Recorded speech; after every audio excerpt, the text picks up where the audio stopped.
Hello, Joe here. I'm a musician, I'm a composer, and I like talking about music right here on this channel for your eyeballs to consume. So I know I normally talk about jazz and classical on this channel, but today I'll be trying something new. I feel like I say that every episode. And I'll be talking about the history of hip-hop, from its birth in the underground music circles of the Bronx in the 70s, through the 80s, the 90s, the 2000s, and all the way to here and now. And be warned, I'll be doing my best to fit this incredibly dense topic into about 10 minutes. So if I miss something, why not tell me in the comments? Also, sorry about the swiveling, I've got a new swivel chair. Oh shit. Oh, and leave a like and subscribe. It really helps tell YouTube that you like what I'm making, and that more people should see it. Also, I have a Patreon, so if you'd like to have your name at the end of the video, or just to support me, then please consider donating over there. Let's go.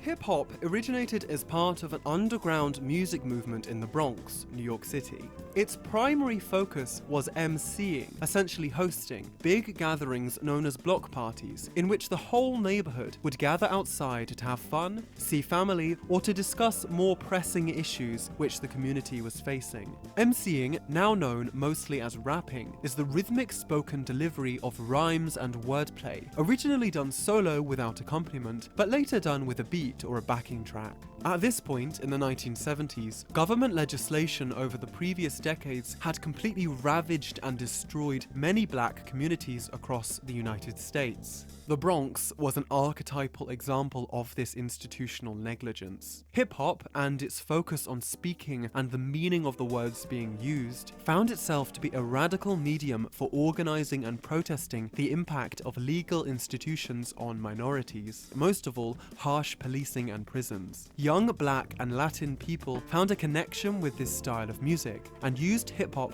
as a powerful form of expression through which they could collectivise. On the 11th of August 1973, DJ Kool Herc was performing on the decks at his sister's back-to-school jam, where, in a stroke of genius, he took two record players and isolated just the percussion by using a mixer to alternate between the two records. In doing this, he invented what is now known as the percussion break. The percussion break is a fundamental stylistic building block of dance music. It's found everywhere across all of music, and DJ Herc just invented it in his apartment's living room.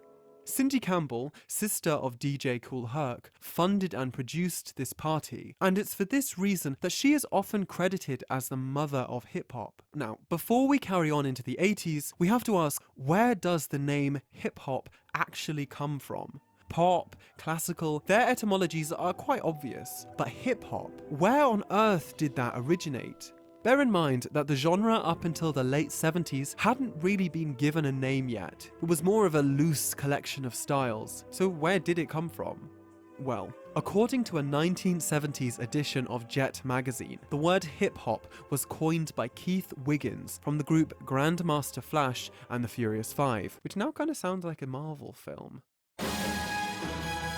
In 1978, Wiggins, also known as Cowboy, was teasing a friend who had just joined the US Army by scat singing the nonsense words hip-hop, hip-hop, mimicking the way soldiers would march. Wiggins later worked these sounds into his performance, setting off a cascade of artists using these syllables, and eventually resulting in the crowning name of hip-hop we know today. Now that's cleared up, on to the 1980s.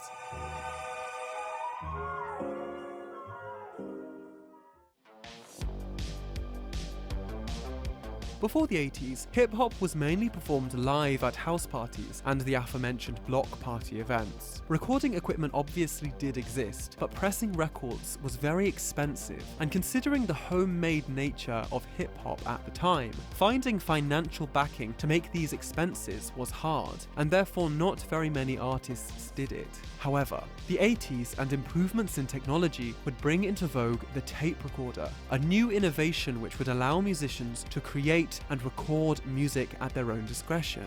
Where before, recording artists required big, expensive tape decks in studios, the home tape recorder gave musicians the power to not only record audio, but to cut and stick and sample and warp tapes to their artistic needs.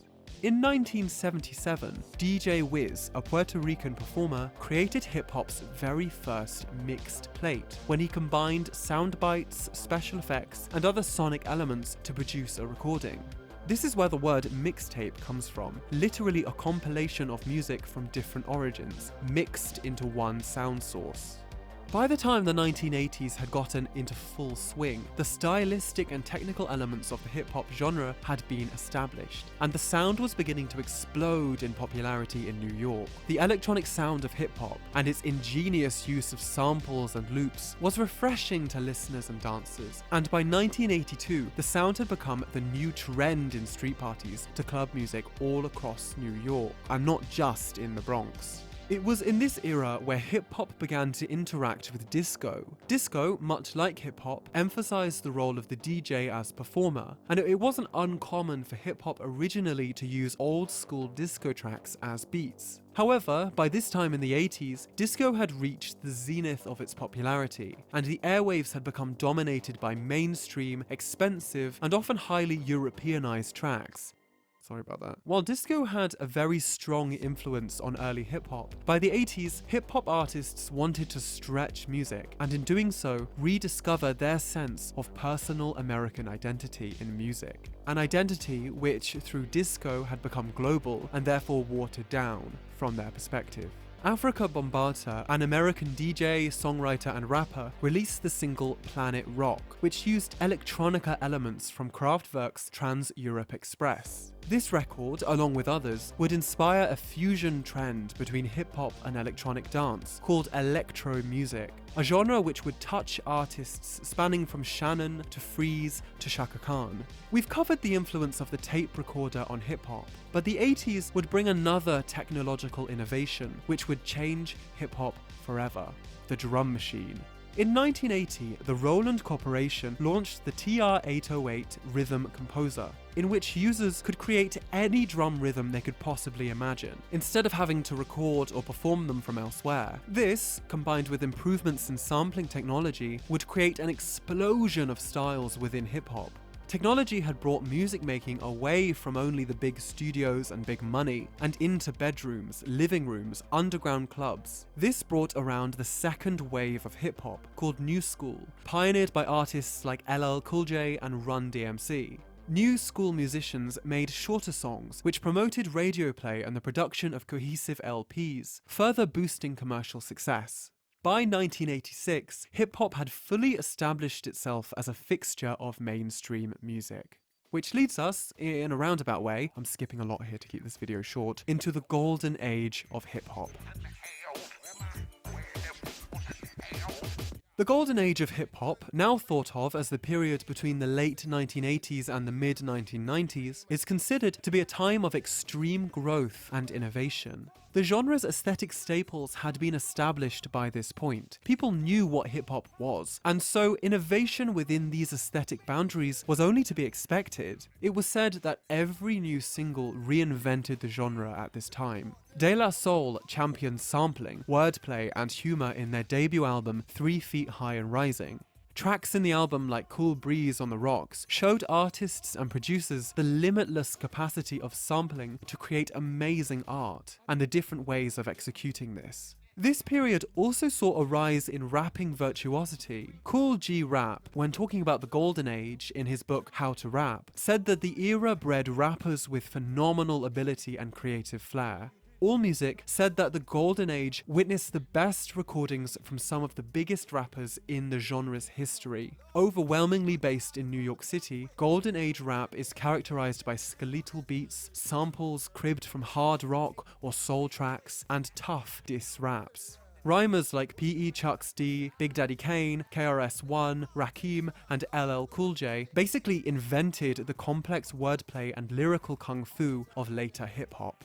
Unfortunately, this period would also mark the end of the more cavalier attitude towards audio sampling. In 1991, Gilbert O'Sullivan's publisher sued Warner Brothers Records over the unlicensed use of the original in Biz Markie's song Alone Again. Biz Markie and Warner Bros. Lost, and it was said that the presiding judge's opinion at the end of the dispute was prefaced with the words, "Thou shalt not steal," as if sampling other people's work is stealing. Quite a loaded statement in this musical context. This would be the end of the Wild West of sampling. And although smatterings of the process would continue to this day, never again would we see such creativity and freedom in sampling. Nowadays, hip-hop has become extremely diversified, pulling and mixing with just about any other genre you could possibly think of. New technology has allowed for greater global distribution, new musical techniques, and greater artistic variation.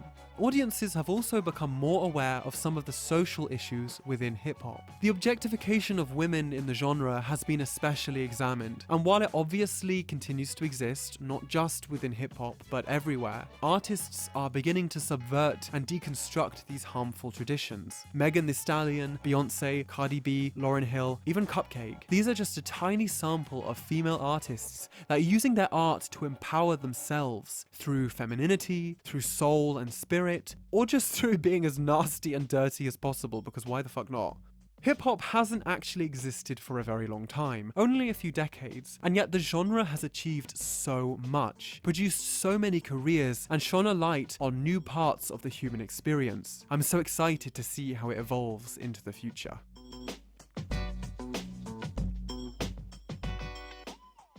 Thanks for watching. Please remember to like the video, tell me your thoughts in the comments, and subscribe to see more of this kind of stuff. Also, consider donating to my Patreon to get your name at the end credits, or just to support me.